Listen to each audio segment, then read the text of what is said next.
Thank you everyone to Thank you everyone for being here tonight. Um, she's a PhD Stony Brook alum and was also a research assistant here.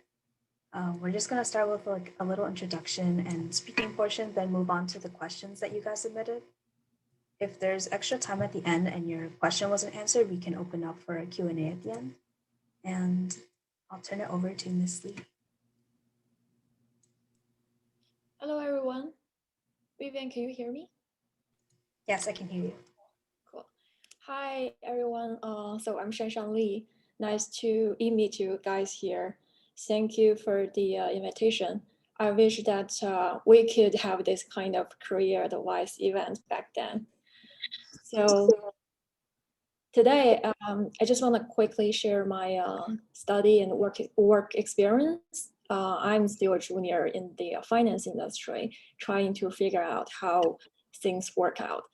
Hopefully my experience and my thinkings could give you some ideas about different roles in the industry and how to prepare for the interviews, how to avoid the possible mistakes, how to better spend time on job hunting, what you can do with your degrees, how can you maximize your earning potentials, and etc. Today, first I'm gonna shortly share my own experience, and then I will give a quick introduction about current status of quantitative researchers on the street. In the last, I will give some advice on how to prepare for the interviews. So please let me know if you have any questions.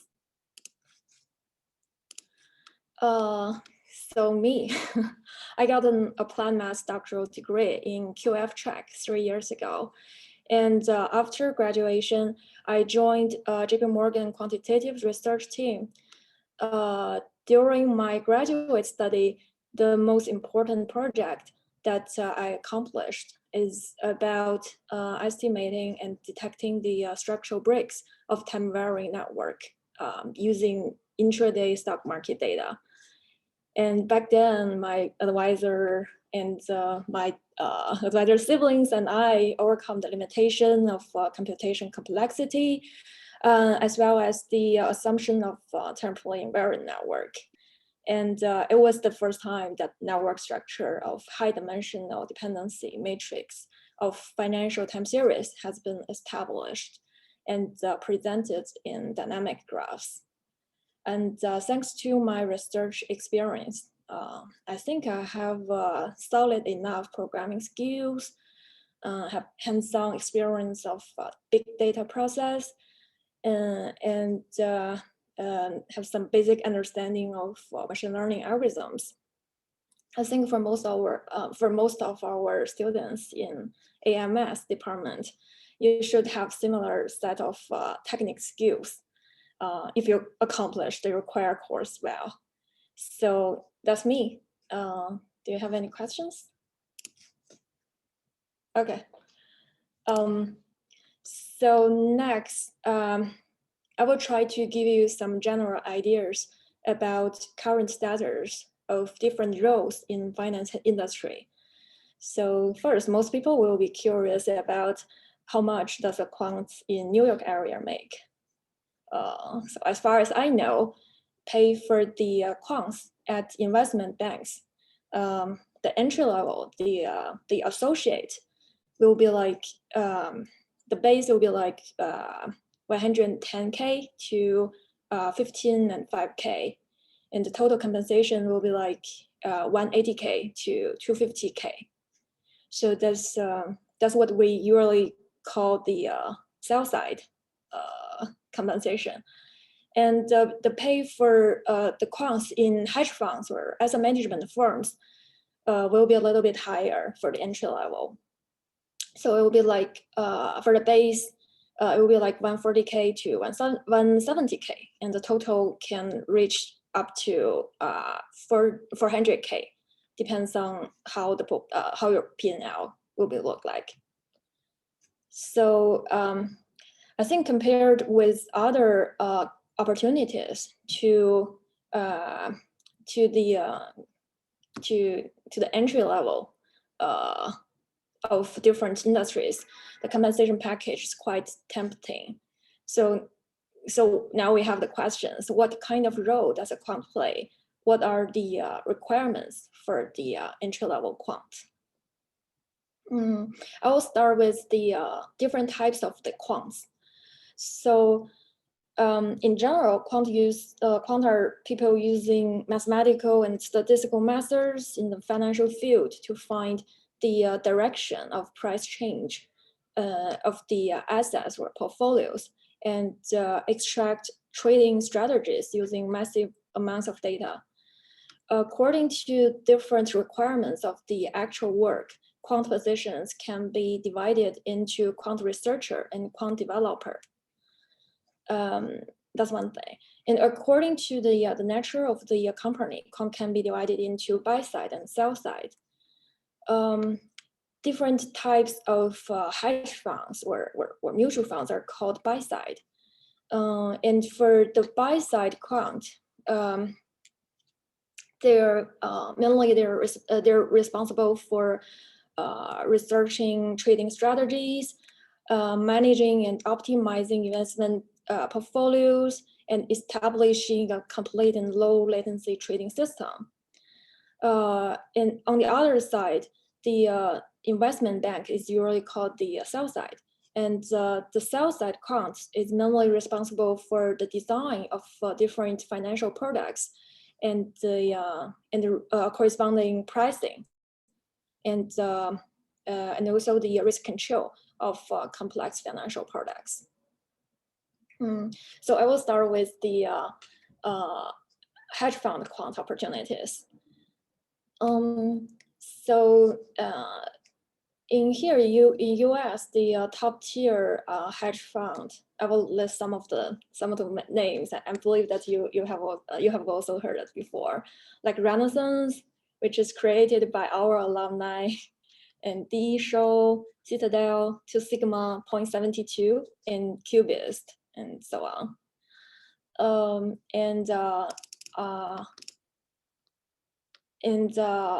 Yeah, I want to mention like some top tier hedge fund in China as well, because for some like Chinese students, it's actually there's actually pretty good opportunities to to develop your career in China as well. So we have found like Jiukun, Huanfang, Ruitian, and etc. So that's the hedge fund. And what kind of the education background that you need to enter the hedge funds? So for quant researcher, generally you need to have at least a PhD in STEM or a master's degree in MFE, and specifically statistics and machine learning related education background are the most popular. And for quant developers, is generally required to have a STEM master degree or a bachelor or master level of degree in computer science, preferably with experience in large-scale data analysis.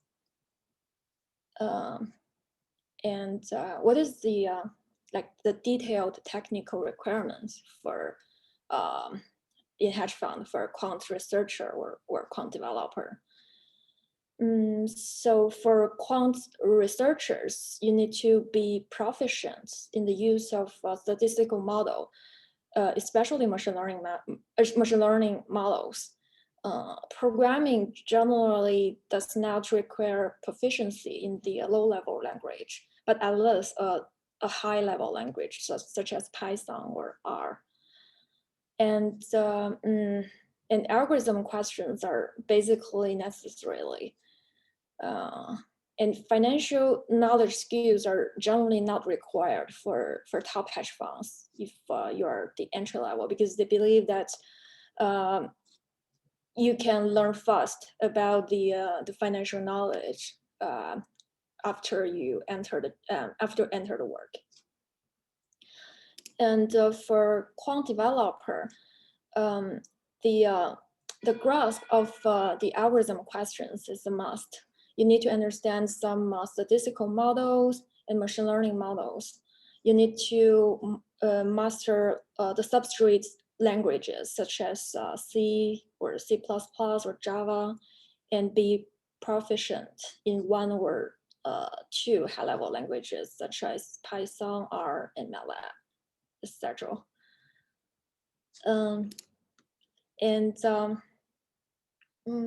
For buy-side quant, there are basically four different types of job,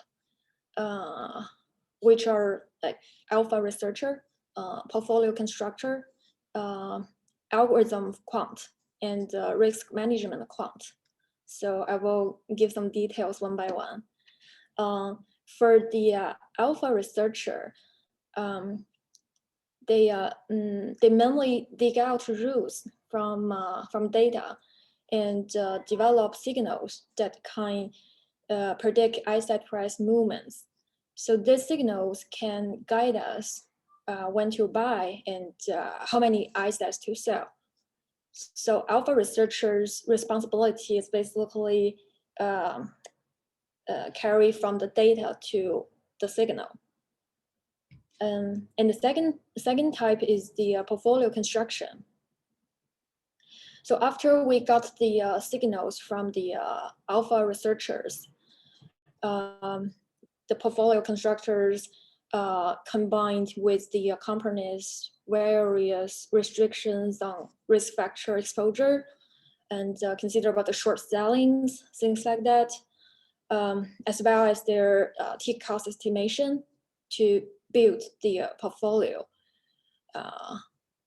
which is a tradable asset portfolio.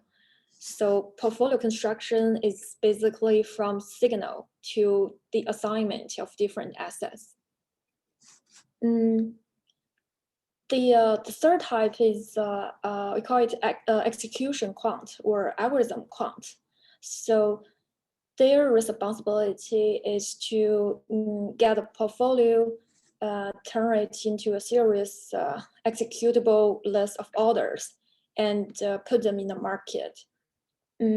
For example, they will split a large order into minor orders and decide what kind of category for each order is, such as market order or limit order, and what price to be buy and sell, and when it will be executed on the market. So usually this type of quant requires a good grasp of market macro structure, and a programming skill is pretty much needed. And the fourth type is the risk management quant. So risk management is actually very important for both buy side and sell side, especially after finance crisis in 2009. In the case of buy side, they will measure the risk exposure of different portfolios, monitor this risk exposures in real time, and do some stress test to measure the risk in some extreme situations. And one thing I want to mention is that currently it's like there's like a new trend in the buy side. So so they have like different resources of data winters, and they have both more and more alternative data. So the buy side has added a lot of positions in the data science category. So they will onboard alternative data and will turn some unstructured data into structured data and provide it to alpha researchers for further research. For example, I know that some of them want to know the performance of a specific retailer store. So they probably will have the satellite data of that store. And then they will try to surveillance on how many cars like is parking on the parking lots, how many customers enter the retailer store, and things like that. So that's alternative data. So actually, the boundaries between different categories of quant are not so clear everywhere. In some relatively large and centralized quant firms, there will be a clear division of workloads between different categories. But for some small companies or some small portfolio manager teams of some platform companies, the boundaries between different categories will not be that clear, and one person may be involved in multiple fields. Okay, so so that's the buy side. Let's move to any questions. Okay. So so I'll talk something. So I'll talk more about the sell side, the investment bank quant. So actually, to be honest, currently due to the increasing demand of major banks to automate various systems, the positions of quantitative researchers are gradually decreasing, especially in the risk department. But in some front desk supporting exotic financial products, quantitative researchers are still in strong need. And at the same time, the requirements for quant developers in investment bank are gradually increasing because of the strong demand of the automation. So so I will follow the same structure as I introduced the buy side. So what is the top tier opportunities in investment bank? So we have Goldman Sachs, we have Morgan Stanley, we have BAMO, JP Morgan, Citibank, Wells Fargo. So you have a lot of choices. And what is the education background that is required by the investment bank? For quantitative researchers, big banks generally expect researchers to have at least a PhD in STEM, especially PhDs in mathematics and any kind of science have definitely have certain advantages. And especially when some banks recruit interns, they often have a target school pool. So if you want to apply for an intern opportunity to the big banks, it might not be that easy, but I think for the real work, for the full-time opportunities, we still have a lot of opportunities. And the quant developer. I think big bank doesn't particularly value the education background of the developers. It is good to have a background in computer science, but most of computer science people go to the buy side or tech company.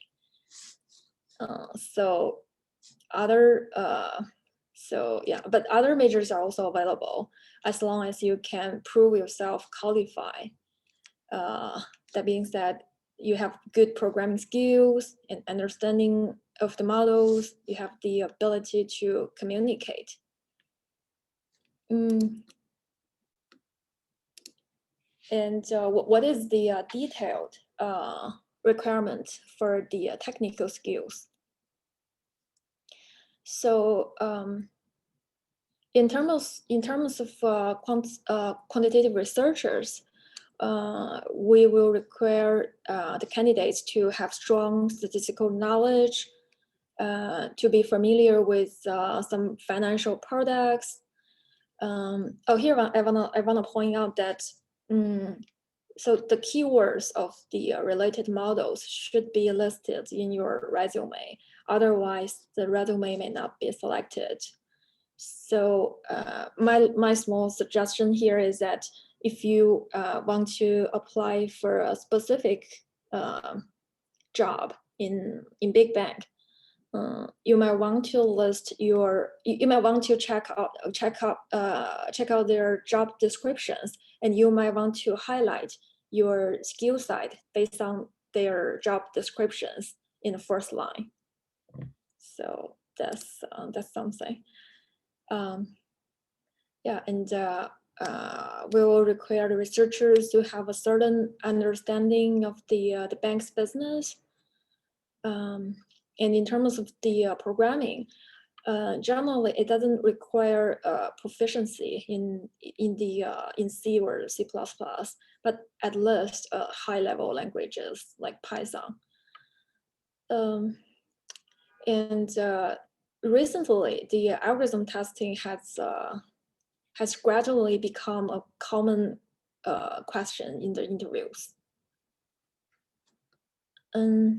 And for the quantitative developers department in investment bank, we will require the developers to have a certain understanding of the algorithms.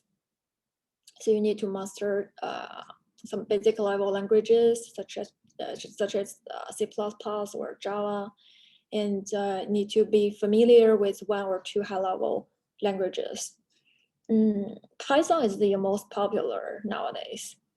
But as a quant developer, being familiar with Python is not limited to calling various data packages. You also want to understand certain programming techniques and some language-specific features, such as for Python, the meta-programming, decorators, and so on.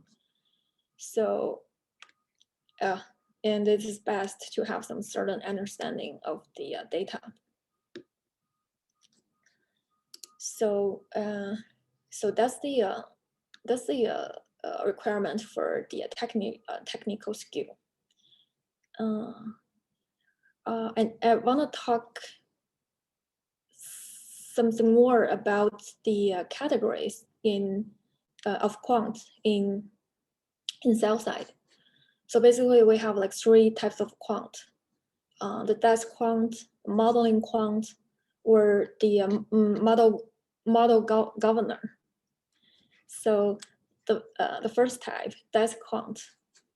So they usually sit with the trader, and their daily duties are trading support, helping to establish some quantitative analysis tools for pricing, hedging, or risk management. Usually their projects are short term. The second type is modeling quant. So for modeling quants, usually we do some medium and long-term projects. So we will build some more complex models involving advanced mathematical and statistical knowledge. And these models can be used for pricing and hedging, or they can be used for algorithm trading and ordering strategies. Of course, there's a big part currently in the bank is for risk assessment. We call it risk modeling quant. And third type is the model review or model governance. So their responsibilities are mainly to review the models constructed by the second type of the quant, the modeling quant, to assess whether the development process of the model is scientific and reasonable, whether the model is stable and robust, whether it meets the company's various risk control standards. So that's the sell side quant. Any questions? I just want to jump in and say many students were curious about what's a typical day at work like for you as a quantitative researcher. Like, how many hours would you typically work in a week? If there's a lot of meetings or stress or deadlines? I think it really depends. So for me, I'm the modeling quant in investment bank.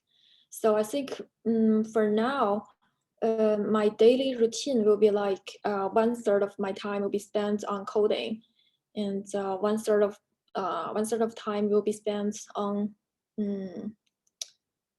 data analysis or constructing model. It's more like a researcher role, and the right sort of my time will be spent to deal with the trivial business stuff, like discuss with business side and give presentations and talk to our like front end or back ends, talk to our like data providers and pass our model to our model users and things like that.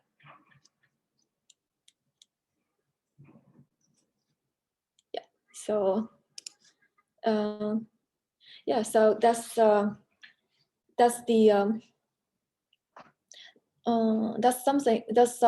something that I figured out about the quantitative researchers and quantitative developers in buy side and sell side. That's the situation now at least. And next, I want to talk about how to find a job, how to prepare for the interviews, how to look into the opportunities that can lead you to this path. So first, how to prepare for the interviews. I think there are like two sides. First is the hard skills. It's like your technical skills, and the second aspect is your soft skills. So I will start with the technical skills. So I have summarized the 6 aspects of the technical skills. So quant is actually pretty competitive in the job market. Unlike software engineer or data science or some else jobs. So you might want to spend at least months for preparing the interviews because you have so many knowledge that they may cover in the interviews. So my suggestion is that prepare the interviews, be prepared like 6 months or 1 year before you actually find a job. So for the technical part, I think there are like mainly there are like 6 sessions. First one is the math knowledge and coding algorithms, finance, statistical knowledge, machine learning, and brain teaser. So I will start with the math. So in here, I'm actually pointing to the linear algebra and the calculus because it's the foundation for many advanced math topics.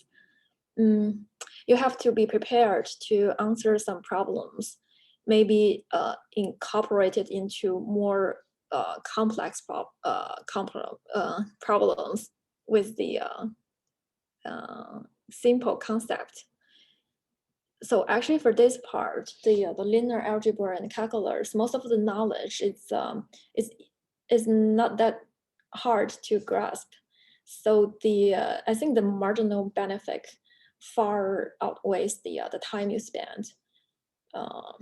So you may want to brush up your knowledge on some key subjects if your memory about linear algebra and calculus is a little bit rusty now. So I can think of some like basic concepts here, like derivatives, partial derivatives, integration, multiple integrals, Taylor series, Newton method, Lagrange multipliers, ODE, something like this for calculus. And for linear algebra, actually linear algebra, the matrix computation is actually pretty popular. There are pretty popular questions, that interview questions that they're gonna ask.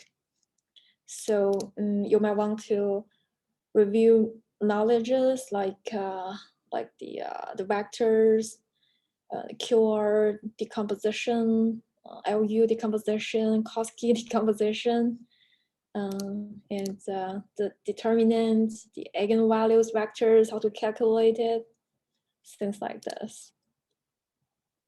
And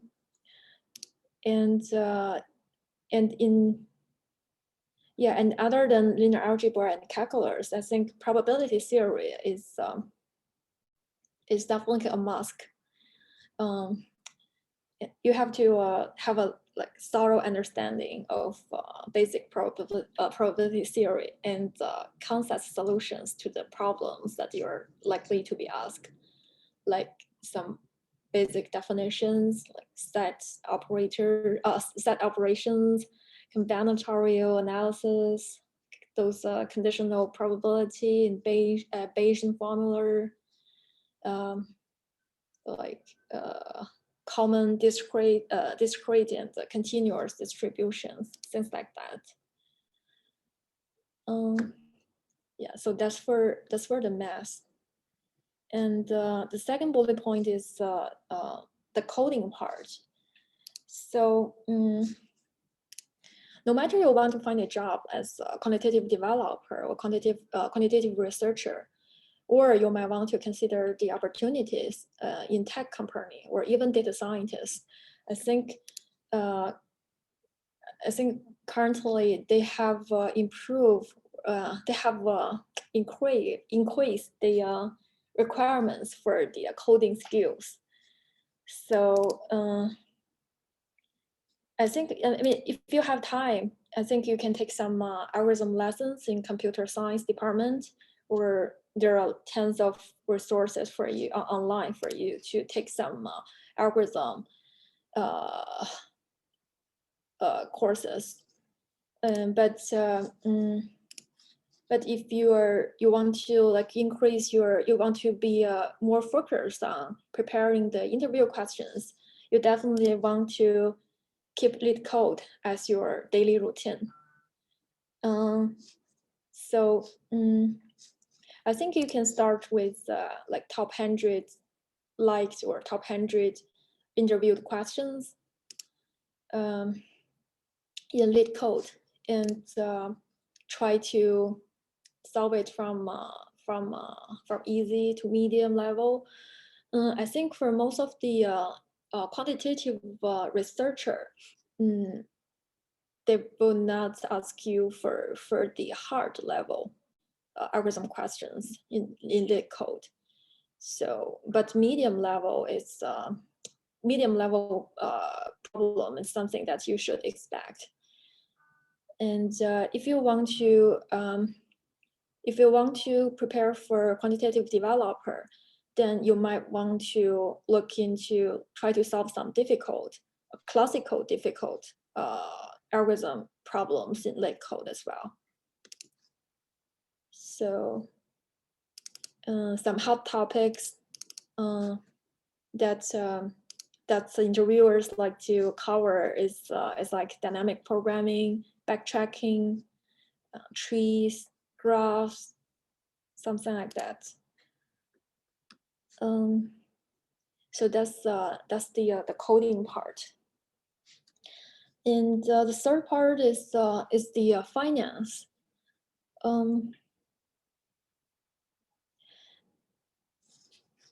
So here, actually, I want to mention the stochastic calculus. So the traditional quant on the street, they will ask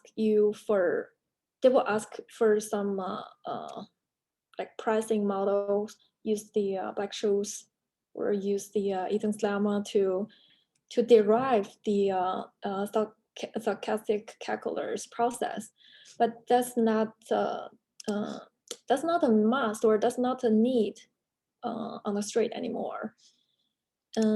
Because people are trying to avoid using complicated mathematical model nowadays. So, but I mean, if you have time, you definitely can like review knowledge about the stochastic calculus, but I think that's something is really difficult to grasp, and you have to spend a lot of time, and maybe in 10 interview questions, they want to ask you for that. But for some like pricing team in investment bank, I think they will still ask you for that, but not as difficult as you can see. I think they will just ask you to derive the Black-Scholes formula, and that's it. Oh, here for the finance knowledge, I want to recommend some books, because I think for most of our students in the school, you probably will not have that much exposures to the real finance knowledge. So you might want to achieve knowledge from reading books. So I will recommend like 3 books. The first one is The Man Who Solved the Market. Probably everyone knows about that, because it's about Renaissance technologies. It's our like alumni fund. So that's something pretty interesting, and you can even get track of our department history in that book as well. I think it's like a fun book to read. The second one is the active portfolio management. So probably a lot of people knows the green book, green book to help you prepare the interviews for quant. That's a classical book, and the same author has written another book, which is this one, active portfolio management.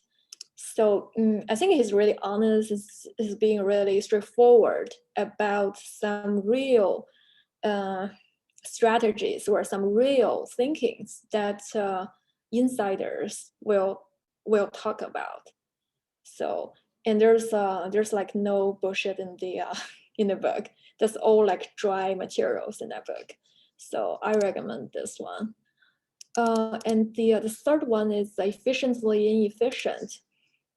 This book is quite technical, so you might want to spend a lot of time on the technical skills, but I think it's a good one. And in some chapters, they will the author will give you some concepts or ideas about things going on in the industry. So I think it's something a recommendation. So that's about the finance part. And the fourth part is about the statistic knowledge. I think every one of our students should be really confident, at least on statistical knowledge, because we have like excellent, we have like really good course settings in our department. You just need to make sure that you are not ignoring the basic concepts. You're not mixing up the basic derivations of the statistical knowledge. You have to be really clear about this kind of stuff, like linear regression, multivariate normal distribution, like expected values, variance, covariance, hypothesis testing, statistical inference. So I think statistics is our advantage, is our edge. And the fifth part is about machine learning. It's really popular to ask. It's like a really popular area that every company will ask you about the machine learning or deep learning projects. And I mean, instead of just taking some course in machine learning and being familiar with the terms, I strongly recommend that our students, if you have time, you can try to get involved or try to join the Kaggle competitions. So that it's actually it's actually something that you can put on your resume and something that make you stand out in terms of a real life project. So that's Kaggle. And the sixth part is the brain teaser. So brain teaser is like the problems that only require your common sense or logic or reasonings. So basically, they're trying to test your analytical and general problem solving skills. They require you to think out of the box or ask you to solve the problems using some fundamental techniques. So you have to be creative when you're solving the problems. And I think the interviewers themselves are not. I mean, they look into the website or they look into the classical brain teasers questions themselves before the interviews. So you can actually, this is actually the part that you can prepare like priorhand. Yeah, and the soft skills. So I would just say 2 of my points.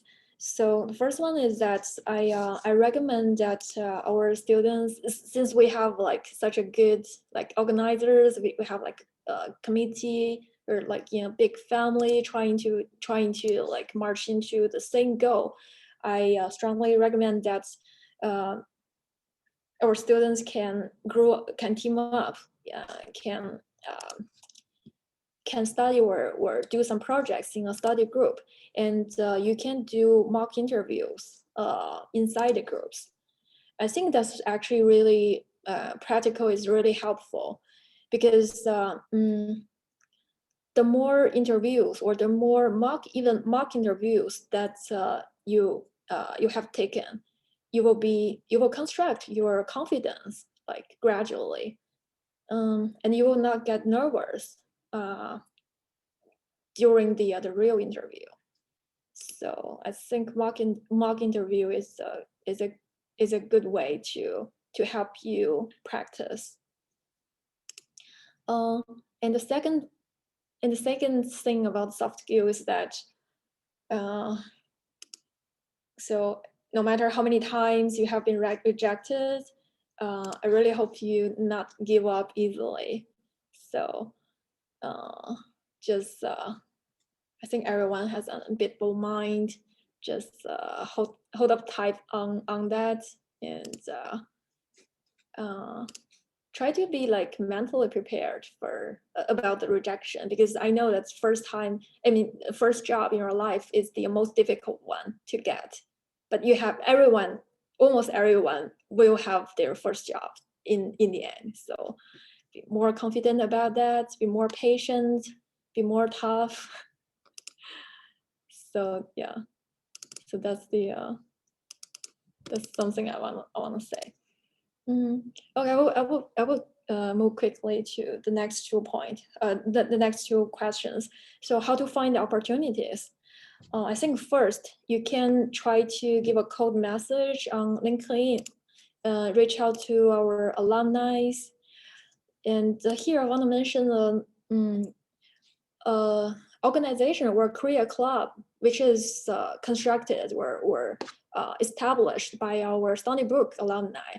Name is 其实. it's a career club. There are a lot of like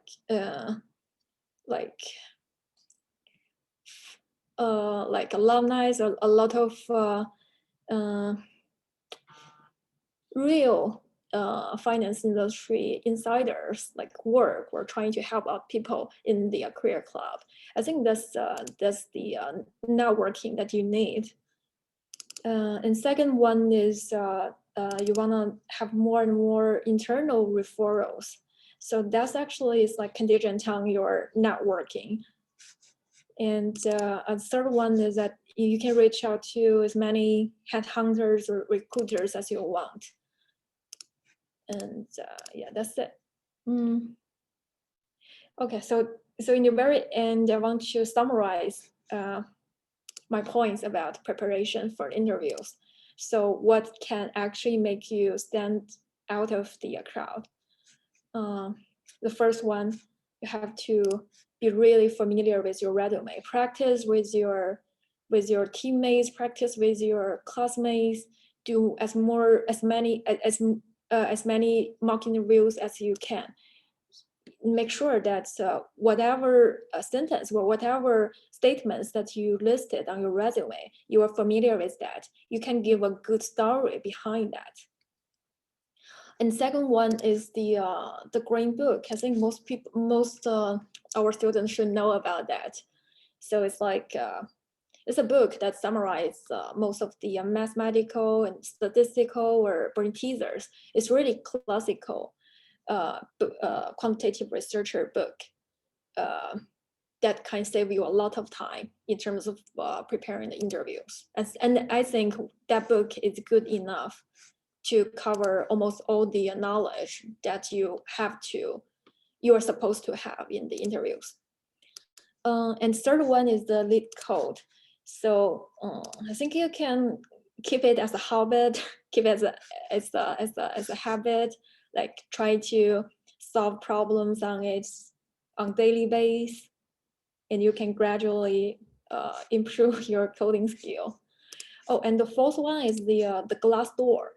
So before you interview with someone or with some companies, you might want to check online, check on Glassdoor to see what previous interview questions are. And sometimes people will never change their questions. So actually, sometimes you can find the real interview questions on Glassdoor or some forums. And the fifth one is the finance books. As I recommended, I really like those books, and I think it will help you a lot as well. No matter if you're a student or you're like you're actually work like someday in the future. And the sixth bonus point is that you might someone will try to take the CFA or FRM. That's definitely a bonus point on your resume to make you standing out. And the other one is the Kaggle. I think that's a really good competition to prove your understanding, to prove your skills on machine learning. And if you can get some silver medal or bronze medal or show your rank on the Kaggle competitions, that's something that people will approve, that people will give credit to. So yeah, so that's my suggestion of interview preparation. Any questions? Yeah, that was really helpful. Someone was wondering if you could repeat the title of the book. Oh, sure. Although I send you the title of the book later so that you can share with our students. Okay, that sounds good. Thank you. Did someone else have a question?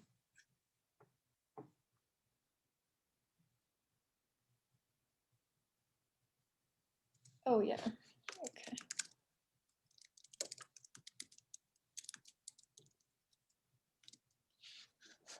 Yeah. So I have oh.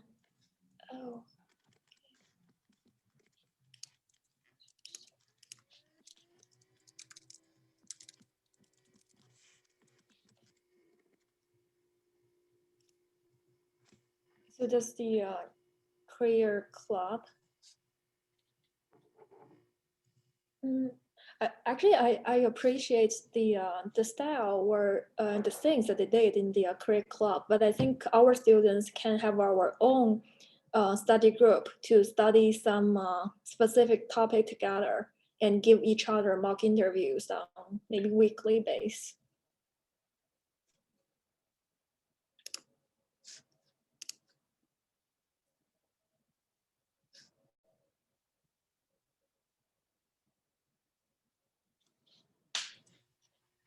I have a question.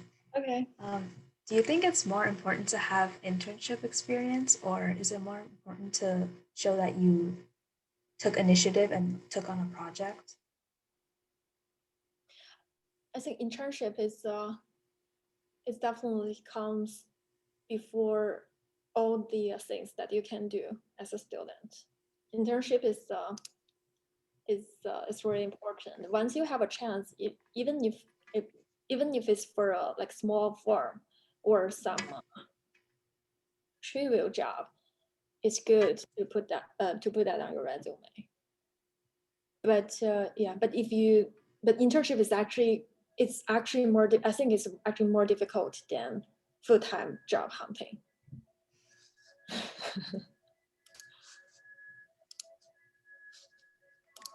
Yeah, I think so too. Also, a lot of our members are undergraduate students. Do you Mhm. think it's possible to get a job with only an undergrad degree, or do most people have their master's and PhD degree? I think actually for undergraduate students, if you still wanna like get into the industry, uh, you can try to start with as a quantitative developer.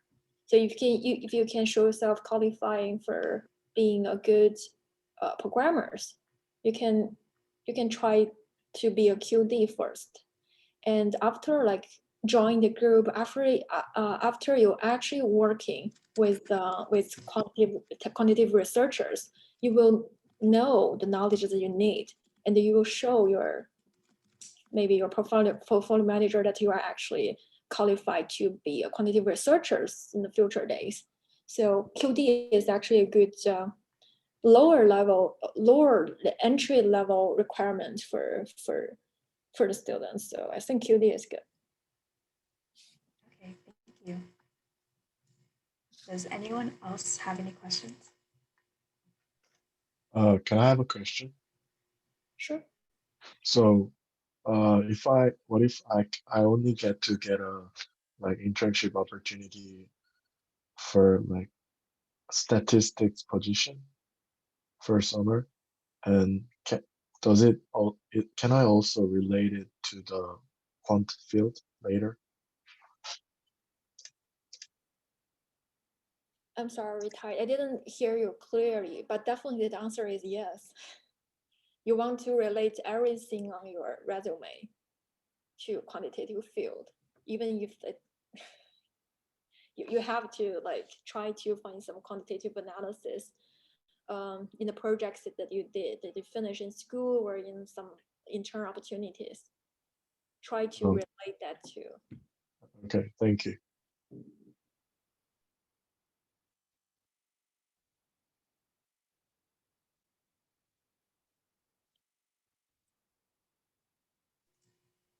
Does anyone else have any questions?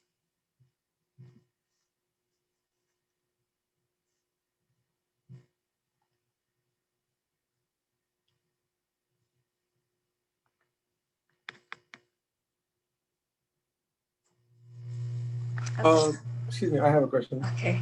So you didn't mention the like number of hours that you typically spend during the week doing the work. Could you speak something more on that? I mean, my working hours. Yeah, I mean, how intensive is the job?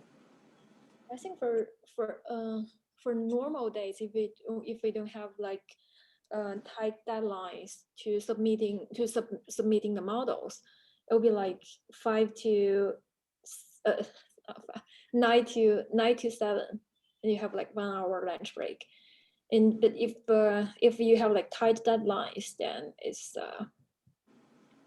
it can be really crazy. And how often are these deadlines? Like, how often do you see them? It depends on different teams, but for our teams, it happens like quarterly. So if we want to give like a quarterly financial report to stakeholders, we have to, work hard on that. Yeah, I see. Okay. Okay, and one last question: do modeling quants like such as yourself, do you guys also like research and publish stuff, or it's just like company specific? You work on whatever is pertinent to the company and get the job done. Do you guys also contribute in research, like publish stuff? You mean, do we publish our research? Yeah. Yeah. Okay. Thank you. Any other questions? Okay. If not, thank you so much for speaking tonight. It was very helpful. I hope you guys all took something out of this and learned how to, I guess, stand out more from other candidates. And Lolita, do you want to close with announcements?